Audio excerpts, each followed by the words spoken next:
Welcome everyone to Eat, Drink, and Explore with Cece. Today we are making a frittata, one of my go-to comfort foods. So quick to make and you can whip it up really quickly. And it doesn't matter, whatever you have as leftovers from the night before, you can throw in it. So today, what did I have for leftovers? I had some potatoes, some cooked potatoes that I had from the night before. So I'm going to throw that in, and I slivered up some onions. I like to cut the onions like this because I like to see those onions all caramelized in the frittata. So that is what I've done there. So what I did is, that is half a large yellow onion. So in there, slivered. And I have 1.5 cups of baby spinach. And what I did is I just chiffonade it. I cut it, rolled them up like a cigar, sliced them all up, and then sliced that in half. So it'll be nice bite sizes in the omelet. And then I had some grated carrots already store-bought grated, so I'm going to put that in. And that is a cup of white button mushrooms in there. And I have 1 cup of mozzarella grated cheese and 1/2 cup of the marble cheddar grated. And you can use any types of cheese that you want. You can use Gruyere, you can use Parmesan. I'm just using what I have in my fridge. Don't want to go out and spend a lot of money on cheese. That's what I had, and we're good to go. And then I have a tablespoon of garlic. I absolutely love garlic, and that's a pureed garlic in there. And this is the unique difference that I'll be doing on my frittata, is I have some cumin here. Cumin and caramelized onions, mix those together, are a match made in heaven. Absolutely divine. And then we have Himalayan salt. So I have about a teaspoon and a half there, but might not use it all. And I have some dry thyme. That's a teaspoon of dry thyme and a teaspoon of white pepper. I like to use white pepper. It's not as sharp note like a black pepper, but if you like black pepper, by all means use that. Have some dry thyme, some fresh thyme that I'm going to be putting in there. I'll be chopping up some parsley, some flat leaf parsley on the top. And I have, of course, lemon. I love my lemon, and I'll probably do some lemon zest into the frittata, and a little bit of a juice on that. And if you are, like the hot stuff, I always put a little bit of a dash of piri hot sauce. That's Portuguese hot sauce. You can use anything that you like. I just put a little bit of dash. I mean, a lot of people use sriracha or anything like that, but I really love the Portuguese piri. Just has a different back flavor to it. I don't quite know how to describe it. And of course, you've got olive oil. You've got olive oil and butter that I'll be sauteing everything in. So that's it. And so the one thing about making a frittata, okay, you want to make sure that all of your vegetables are pre-cooked before you put them into the egg mixture, because they cook at different times. As eggs cook real quickly, so you want to make sure everything is pre-cooked before you put it in the egg. From there, I'm using 9 whole eggs here, and they're large eggs. Again, this is based off of your frying pan. So I'm going to be finishing this off in the stove. In the oven. So I'm going to be using a 10-inch cast iron skillet, and that sort of fits perfectly for me. But you need to sort of judge it based on your skillet. If you're on 11-inch skillet or a 12-inch skillet, you might need to go right up to 14 eggs in through there. But I am making a larger frittata, like the 10-inch one, because this keeps so nicely for leftovers the next day. You can pack a lunch with a salad and off you go. So it's definitely worth having extra. If you're a 1 or 2 person household, consider making this recipe. Instead of making the 10 inches, which it means I used 8 eggs in here, take this, whatever I'm doing here, and cut that in half and do a 4-inch skillet, or maybe even a 5-inch skillet, and that should work perfectly for you as well. And in terms of the potatoes, I have about 2 cups of potatoes. These are like those baby potatoes, and I sliced them all up, and they're already cooked. So I'm just going to heat them up, brown them up in the pan in through there. If you are going to be cooking potatoes from scratch, make sure you dice your potatoes as small as your other vegetables, because you want to quickly pan fry those and so cook them real quick in that sense there. I would recommend, you know what, probably just doing a quick little parboil on the potatoes before you begin frying will help things speed up. And through there. So let's move over to the stove and start prepping the vegetables. Okay, so what I'm going to do is I got 2 frying pans going at the same time, and I'm going to saute the potatoes in a pan by itself, just so that I can get that nice and toasty and warmed up in through there. The potatoes. And whatever potatoes I don't put in the frittata, we'll just have those separately because they'll be pan fried, they'll taste yummy. In through there, just slide them off and just let them go, because you can see they're already cooked. So I'm just heating them up, getting a little bit of browning to them in through there. So I'm going to start with the onions. Pan has been, nice and hot.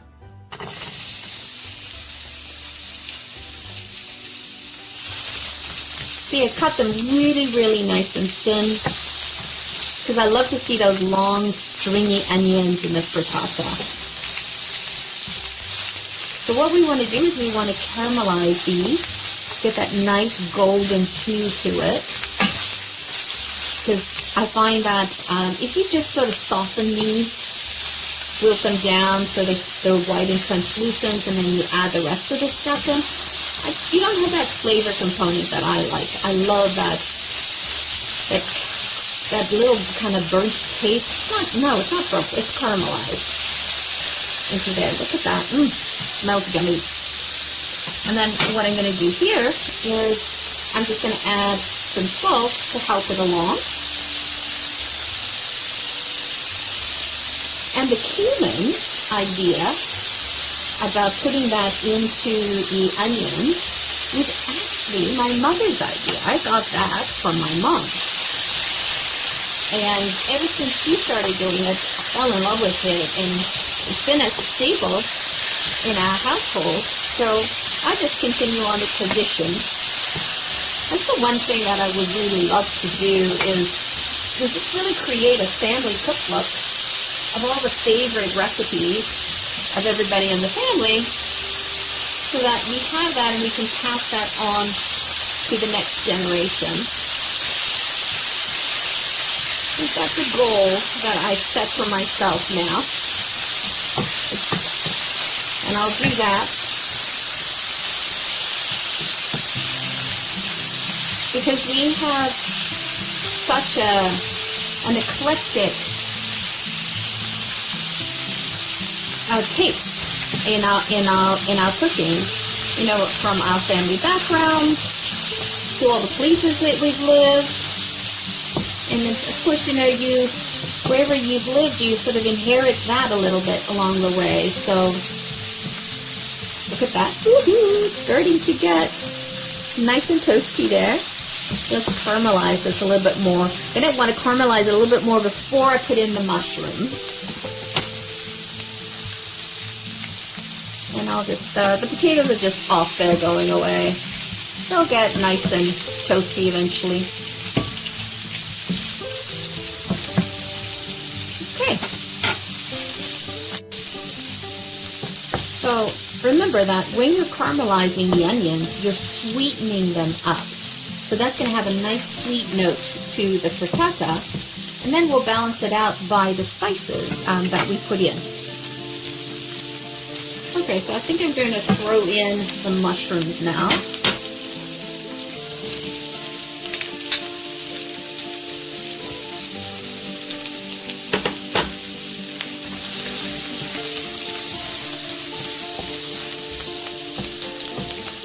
And I'll do a little bit of salt.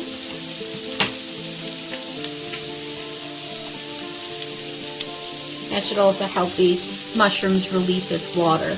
So the important thing is that if you're going to be adding mushrooms to your frittata, frittata.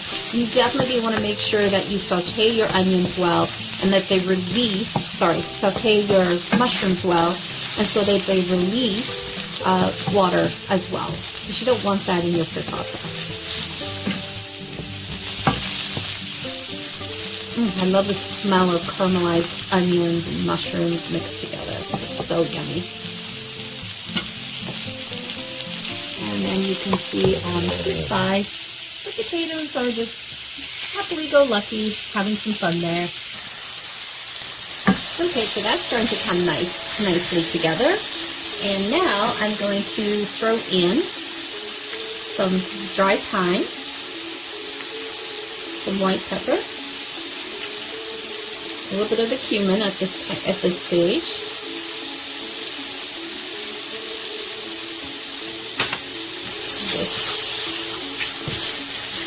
If you're not accustomed to cumin spice, just don't go as heavy as I did.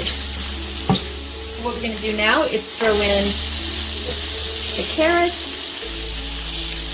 I'm not too worried about the grated carrots getting cooked, because I want a little bit of crunch in the frittata. And I really add the carrots for color. If you remember, I love color, and I eat with my eyes first, so if I can see some beautiful color in the food, it's super appetizing for me. And then I'm throwing in the spinach, just wilting that down. Comes together quite quickly, because the trick is mise en place. Turn down this. Which basically means have everything prepared, chopped, ready to go, and then when you're cooking it on the stove, you're just assembling it. It makes a world of a difference.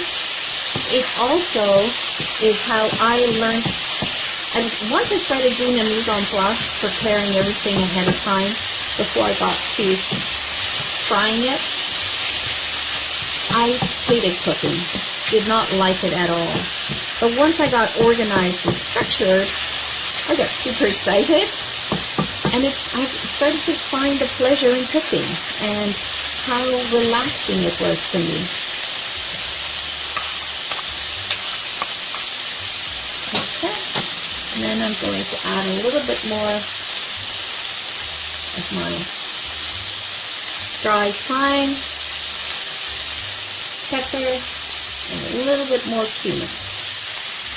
Alright, and then we're just going to add in the potatoes. Don't those colors look so exciting?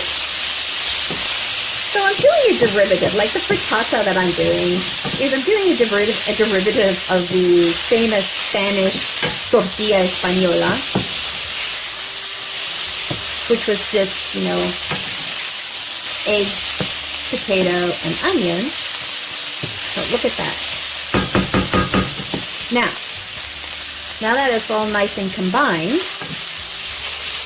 one of the things that we want to start to look at when you are making a frittata, you do not pour the eggs into a hot frying pan. What you want to do is you want to cool down your vegetable mixture and then pour the cool down mixture into your eggs. Because otherwise your eggs are going to start to cook and then everything doesn't cook correctly all the way through. So that's what I'm going to do now, is I'm going to put it on a cookie sheet, just let it cool down a little bit, and then I'll move over to the eggs. Okay, so you can see that I put that on the cookie sheet to cool down, and I also took the pureed garlic and I just spread it all over the mixture. I didn't cook that into the mixture when I was making it. Because it's pureed, it will all balance through when I mix it into the egg. So I'm going to just put this aside to cool down.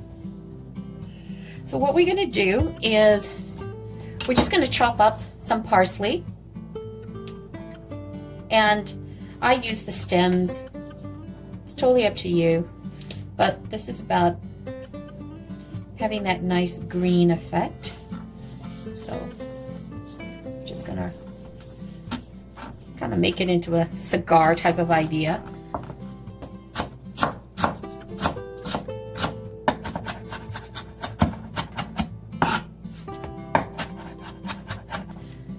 Just going to grate some lemon.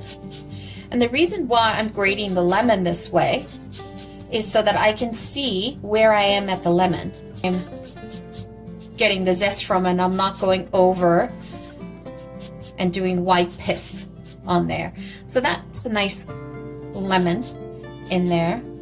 Remember, lemon just brightens everything up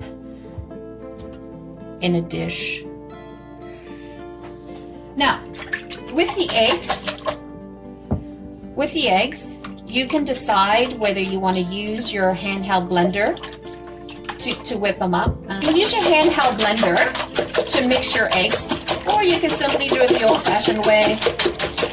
Mix them around, and I'm trying to get some air into them to make them fluffy.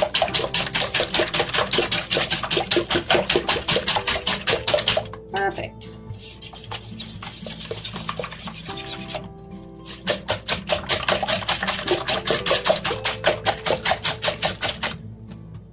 Great.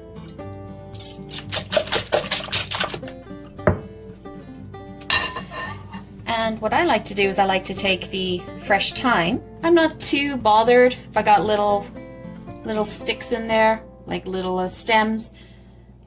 Not at all. Just more flavor. I'm not cooking. I'm cooking for the family, not cooking for like a cooking show. I even love the color of eggs. Eggs are just so versatile. Simply so versatile. All right, so what we're going to do is I'm going to show you how I'm going to prepare my pan, the frying pan that I'm going to be putting the egg in to go in the oven. There's a special thing that I do to prepare it, and it also helps prevents it from sticking. So I am actually going to go add in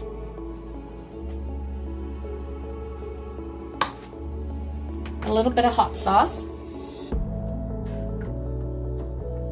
That's the pita peach sauce. Put that aside. We'll put this aside. And let's prepare the frying pan.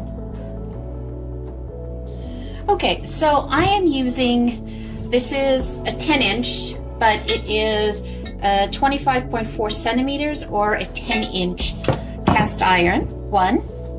And then I pour a little bit of olive oil in it. And I take my brush and I go right up the sides. Even though this is a non-stick, I still do this. This is guaranteed that I'm not going to get anything that sticks to it. I'd rather be safe than sorry. So I just put it in, and I'm quite generous. Now, you know, the other thing too is you could have used flavored olive oil. You know, garlic, roasted garlic olive oil, lemon garlic olive oil. That should be enough. And that'll all incorporate, this will all incorporate into the frittata as well. So don't worry about that. Okay, great. So that's how you prepare your pan. Now, I have the oven set to 375, and it's going to take about 25 to 30 minutes for this frittata to cook or bake in the oven. And how do you know it's kind of baked? Is when the middle is not jiggly. That's kind of how I can tell. Then let's start building the egg mixture. Awesome. So I throw in the cheese, and you can control the amount of cheese that you want to put in here. You also don't have to put cheese in here. It's totally up to you.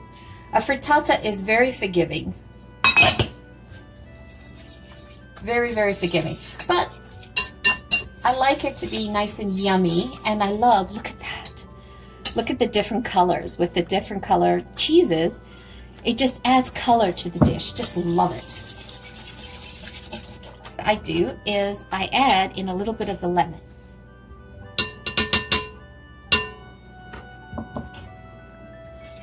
And it's about layers. So when you're doing this, this is all about layers, because once you put the egg in the frying pan, you do not want to stir it. Very important. That's a very important thing. You do not want to stir it, because what you're doing is you're disturbing the olive oil that you've placed to baste the pan. So I've thrown in the parsley. Look at that. Look at that. So exciting. Oh, got some more here. Okay, and then add some more. Perfect. And we're going to add the mixture that's been cooled down into the egg. And I have my garlic, my pureed garlic, that I just put on top of the vegetables. I didn't cook them. I didn't cook with them. I just put them on top because it'll preserve its nice flavor overall in the frittata. Ooh, stove's ready. So now let's just fold this in. And if you find that you've got too much filling, throw in another egg. That's definitely something that you can do in here. That's one way of controlling it. So look at that.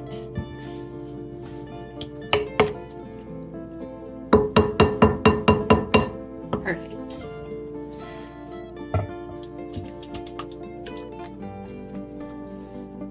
Perfect.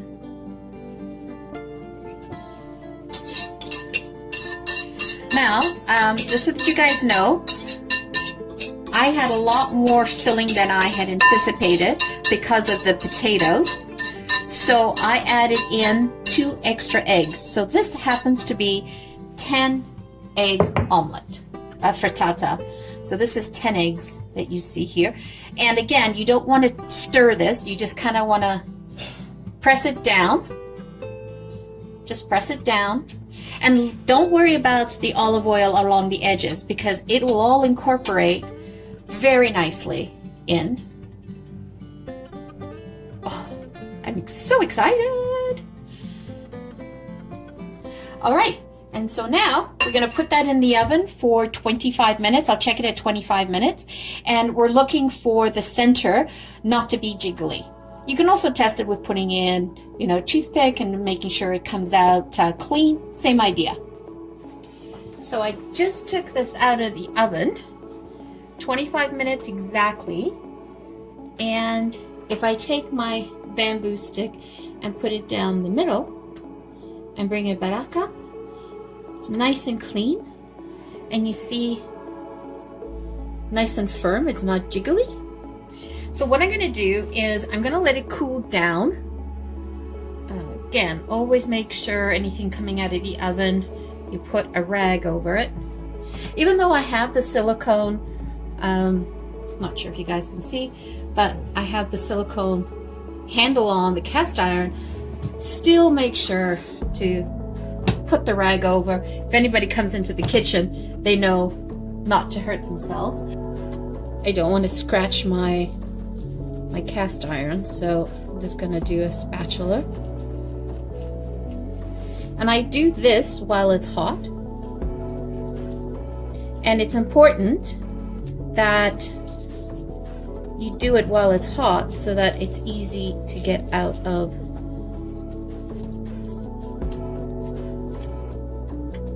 It has some beautiful color. It's not burnt. Perfect. So just let this cool down. Let it get to room temperature so you can handle it from there. Okay? We'll come back to it.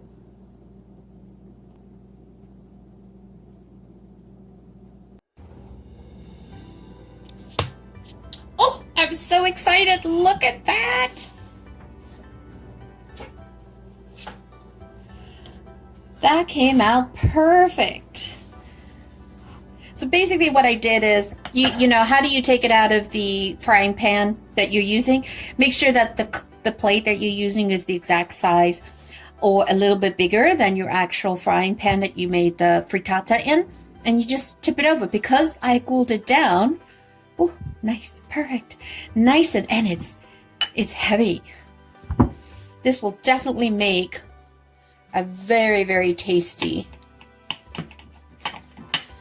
dinner, lunch. Let's see what this looks like. Look at that. Oh, I am so excited. Do you see why I use color? It's all speckled in there.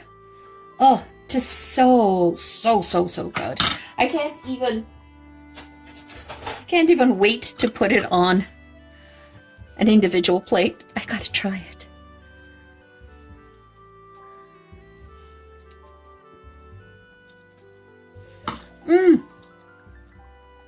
So dense, so moist, and so tasty.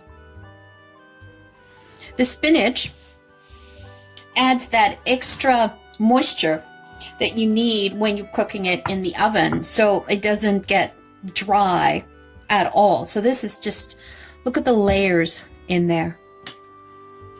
Isn't that exciting? Now you could serve this with a side salad. You could do like a tomato coulis or a red pepper coulis, or just like I've had this with garlic aioli in there, and that's quite tasty as well. So I just wanted you to see what it looks like. Isn't that perfect?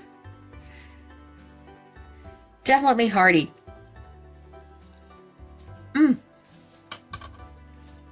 That is definitely going to be satisfying. These sliced perfectly. They travel well for lunch boxes, stuff like that, or picnics. So definitely consider making something like this. And it tastes good, hot or cold.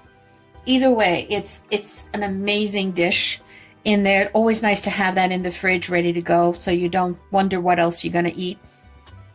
I'm trying to avoid stopping at fast food places and having to order dinner. I'm making it, and this is how I keep myself accountable.